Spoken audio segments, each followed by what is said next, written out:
Okay, so today I thought I would show you, this would be video number 3. I've already done one on the natural yeast starter, feeding it, and also on dividing up the loaves after you've made the dough. And so today we're going to make a third video on putting together the dough.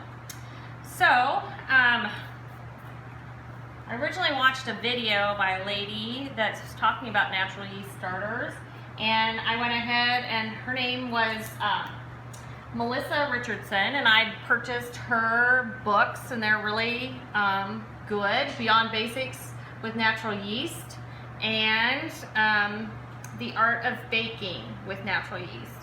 Both really good books. And she also has a video where she goes over all of the whys you would want to use natural yeast and all of that really good stuff. So the bread that I'm going to put together for you today is an adaptation from a No Knead book, Artisan Bread in 5 Minutes a Day. They have a bunch of no knead recipes in here, and also the very first no knead video that I ever watched. And so I put together a recipe from the book and the video that I first watched on that, and so this is the result.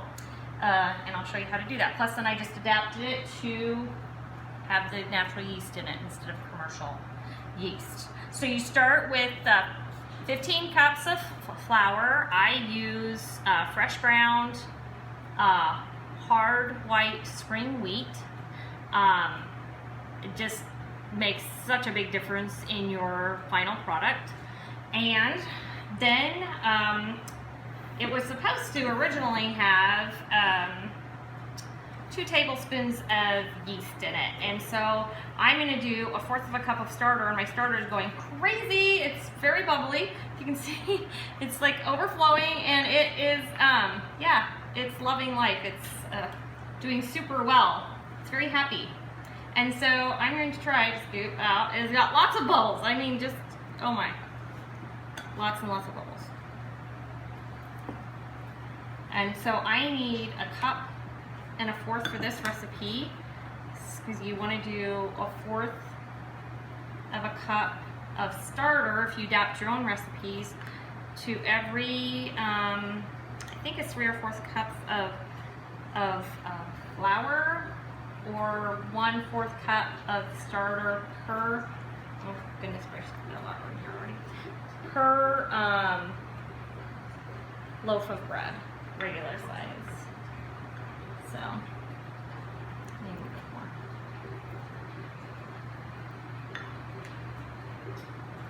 Okay, and that goes in there. And this is what it's using for the yeast. And then 3 tablespoons of coarse salt. And you can either use like a Redmond's real salt or a Celtic sea salt.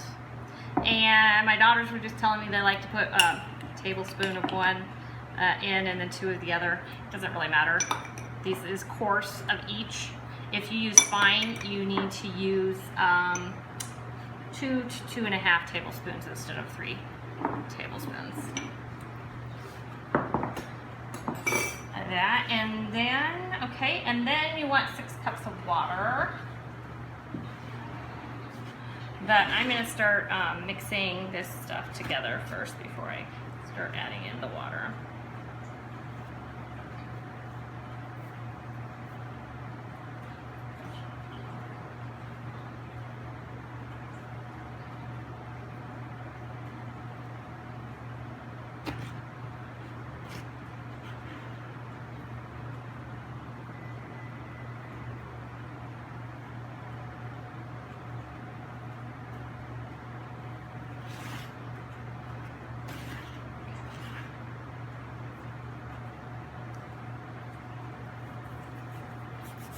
I was thinking about it, I have a hard time adding my oil once I get going here, because my fingers are going to be all messy. But 6 cups of water.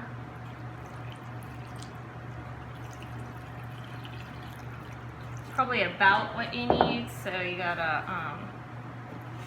kind of decide as you go here.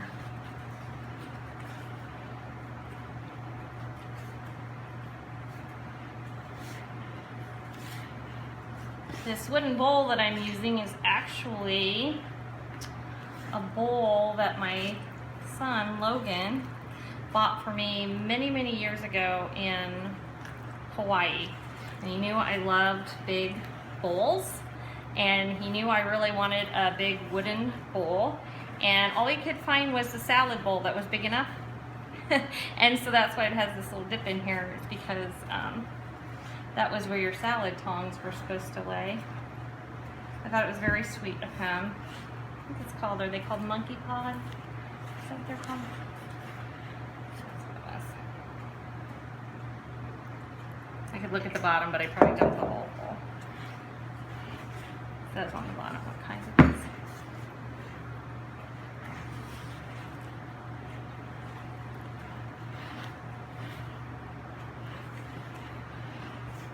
So since this is a no-knead recipe, which makes it, I think, a lot easier to just put together and actually do, because you don't need to be spending like 10 minutes kneading this once it comes together.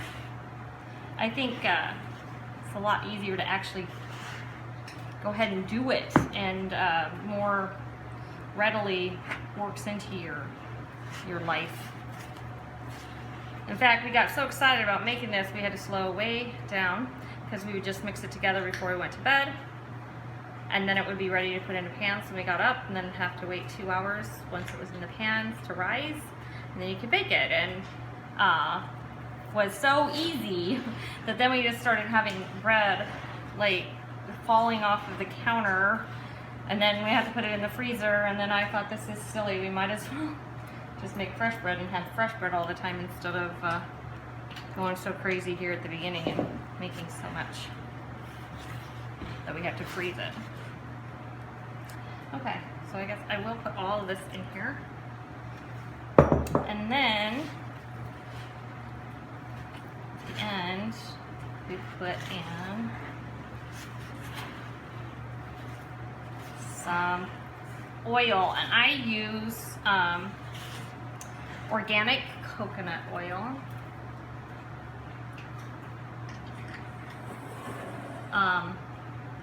Virgin would be awesome. This is not virgin. This is organic coconut oil, which you surely could use the virgin. That would be wonderful. It gives a little bit of a more coconutty smell and taste to some of the stuff it's added to, I think, which I like. Some people don't like coconut taste in their stuff, but okay. I'm trying to keep one of my hands a little cleaner here, but it's just slowing me down. Now, I have a tendency to probably knead this far more than I actually need to, just because I like the feel of the dough. I'm going to add a little bit more. The oil, so I really don't know how much oil I add. I just obviously dump.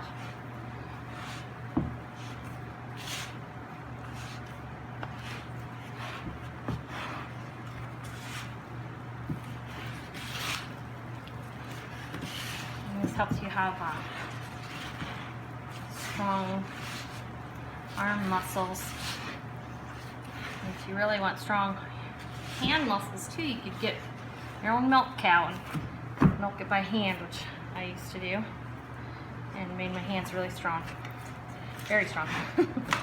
So anyway, that's about all you have to do, and then you cover it. This is just a piece of saran wrap that I put several, and I use it over and over again. My bowl, I don't wash it in between times. It just has more of the starter than on it, basically, and on the sides. You cover it and you let it sit on your counter or your bench for at least 6 hours. You can go up to 12 or even a little more than that, but the longer you let it set, the more sour it becomes. But it's, as the starter gets going better and better, and more, the flavor of the bread just keeps getting better and better. And I also read in one of those books that it's not a bad idea to add a probiotic to it weekly, and so that's what we do also. So hope you enjoyed the video.